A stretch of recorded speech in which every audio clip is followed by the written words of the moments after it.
Rutherford alpha particle scattering experiment की, यानी हम बात करने वाले हैं रदरफोर्ड एटॉमिक मॉडल की। रदरफोर्ड ने किया क्या? रदरफोर्ड ने अल्फा पार्टिकल स्कैटरिंग एक्सपेरिमेंट किया, ठीक है। यानी इन्होंने क्या किया, एक थिन गोल्ड फॉइल ली और इस थिन गोल्ड फॉइल के ऊपर अल्फा पार्टिकल्स का क्या करवाया, बॉम्बार्डमेंट करवाया, अल्फा पार्टिकल्स उसके ऊपर फॉल कराए और उन्होंने कुछ ऑब्जर्वेशन देखे, कुछ ऑब्जर्वेशन यानी कुछ चीजें नोटिस करी उसके अंदर और फिर उन्होंने कंक्लूजन निकाला, ठीक है। तो देखो इसके मॉडल की हम बात करते हैं।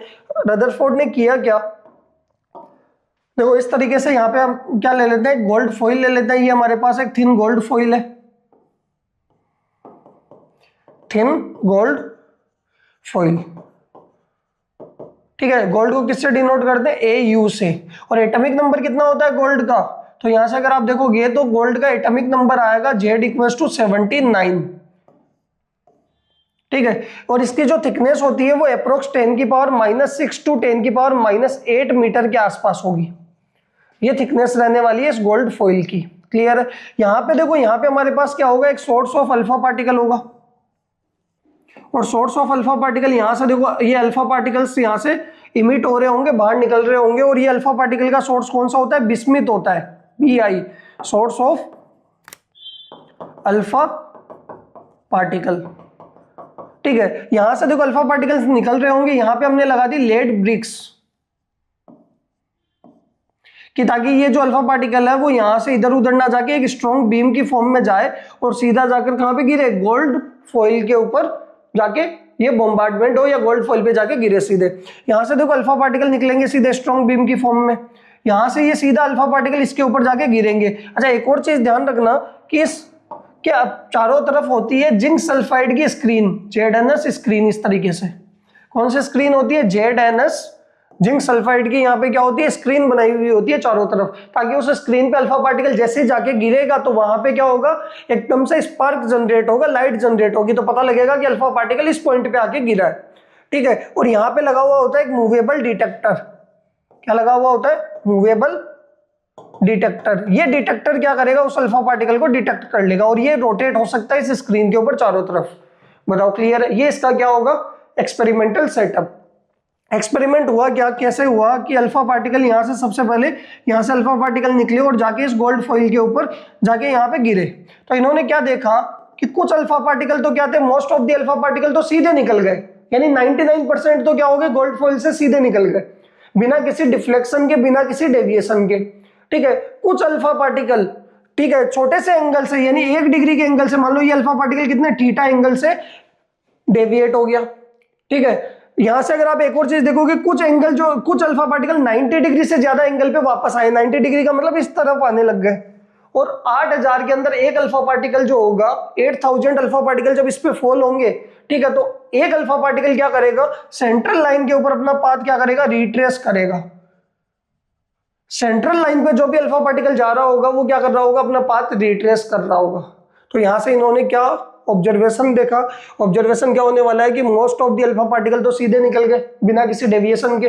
कुछ अल्फा पार्टिकल, 1-2 अल्फा पार्टिकल क्या हुए, छोटे से एंगल, और वो भी एंगल कितना, 1 डिग्री से कम एंगल पे क्या हुए, डेविएट हुए, डिफ्लेक्ट हो गए, ठीक है। और जो सेंट्रल लाइन पे अल्फा पार्टिकल जा रहा था वो अपना पाथ क्या कर रहा था, रिट्रेस कर रहा था। तो यहां से एक चीज देखना कि अल्फा के अंदर क्या होता है, पॉजिटिव चार्ज होता है, 2 प्रोटॉन होते हैं अल्फा के अंदर, और यहाँ पे ये प्रोटॉन जा रहे हैं, 2 प्रोटॉन जा रहे हैं और उनको क्या कर रहा है, ये न्यूक्लियस रिपेल कर रहा है, वापस उनको वापस सेम पाथ पे भेज रहा है। इसका मतलब न्यूक्लियस में भी कैसा चार्ज है, पॉजिटिव चार्ज है।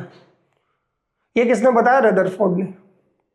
क्लियर है यहां तक। तो देखो इसकी थ्योरी पढ़ते हैं। Rutherford conducted an experiment by bombarding a thin sheet of gold foil with alpha particles. They studied the trajectory of these particles after their interaction with the gold foil. ठीक है, देखो इसका ऑब्जर्वेशन क्या क्या होने वाला है। मोस्ट अल्फा पार्टिकल्स, 99% से ज्यादा alpha particle passed straight through with little और नो डिफ्लेक्शन, कि 99% से ज्यादा अल्फा पार्टिकल क्या हो रहे थे, बिना किसी डेविएशन के, डिफ्लेक्शन के क्या हो गए, सीधे निकल गए, ठीक है। या फिर डिफ्लेक्ट भी हुए तो छोटे से एंगल से डिफ्लेक्ट हुए, पता ही नहीं लगा, नेग्लिजिबल एंगल से, ठीक है। सेकंड, अगर आप देखोगे, some alpha particles were deflected at small angle, और कुछ अल्फा पार्टिकल छोटे से एंगल से क्या हुए, डिफ्लेक्ट हुए।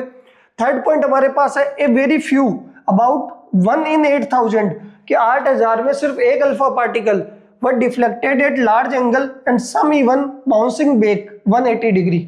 यानी वो जो अल्फा पार्टिकल सेंट्रल लाइन पे जा रहा था 180 डिग्री का मतलब गया जिस लाइन में उसी में वापस आ गया। तो वो अल्फा पार्टिकल क्या था, सेंट्रल लाइन पे जा रहा था, वो सेम पाथ पे बाउंस बैक कर रहा था। ये क्या है, ऑब्जर्वेशन। हम बात करते हैं कंक्लूजन की। तो देखो सबसे पहले तो इन्होंने कंक्लूजन में क्या बताया, न्यूक्लियस के बारे में बताया कि atoms have a tiny hard positively charged centre, कि एटम के अंदर क्या होता है, एक टीनी छोटा सा हार्ड पॉजिटिवली चार्ज सेंटर होता है जिसको क्या बोलते हैं, न्यूक्लियस बोलते हैं। ठीक है, containing most of the atom mass, और वो क्या करता है, एटम्स का most of the mass contain करके रखता है। सेकंड इन्होंने बताया मोस्टली एम्प्टी स्पेस, कि मोस्टली स्पेस क्या होता है, खाली होता है एटम का, यानी the atom is mostly empty space explaining why the most particle passed through. यानी ये क्या कर रहे हैं कि most of the alpha particle क्या हो गए, सीधे निकल गए बिना किसी डेविएशन के, मतलब मोस्ट ऑफ द पार्ट उसका क्या पड़ा है, एम्प्टी है, खाली है। ठीक है, थर्ड इसके अंदर था electrons, negatively charge electrons orbit this nucleus eight a large distance. इन्होंने बताया कि जो इलेक्ट्रॉन्स है, जो भी नेगेटिवली चार्ज इलेक्ट्रॉन्स है, वो न्यूक्लियस से डिस्टेंस पे है, न्यूक्लियस के पास भी नहीं है, न्यूक्लियस से क्या एक लार्ज डिस्टेंस के ऊपर है। ठीक है, तो यहां से आपके पास ये क्या था, इसका कंक्लूजन।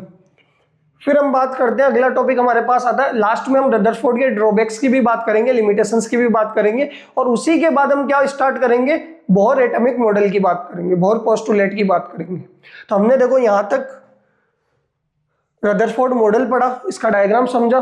ठीक है, आपने छोटी क्लासों में तो ये डायग्राम पढ़ा होगा कि ये आपके पास 3 गोल्ड फॉइल है, इसके ऊपर हमने अल्फा पार्टिकल ऐसे फोल्ड कराए, जो सेंटर में अल्फा पार्टिकल जा रहा था वो तो अपना पाथ रिट्रेस कर रहा था, बाकी क्या हो गए, सीधे निकल गए, ये तो सीधे निकल गए, ये छोटे से एंगल से क्या हो गए, डेविएट हो गए, और जो सेंटर पे जा रही थी वो अल्फा पार्टिकल वाली लाइन वापस सेम पाथ पे वापस आ गई।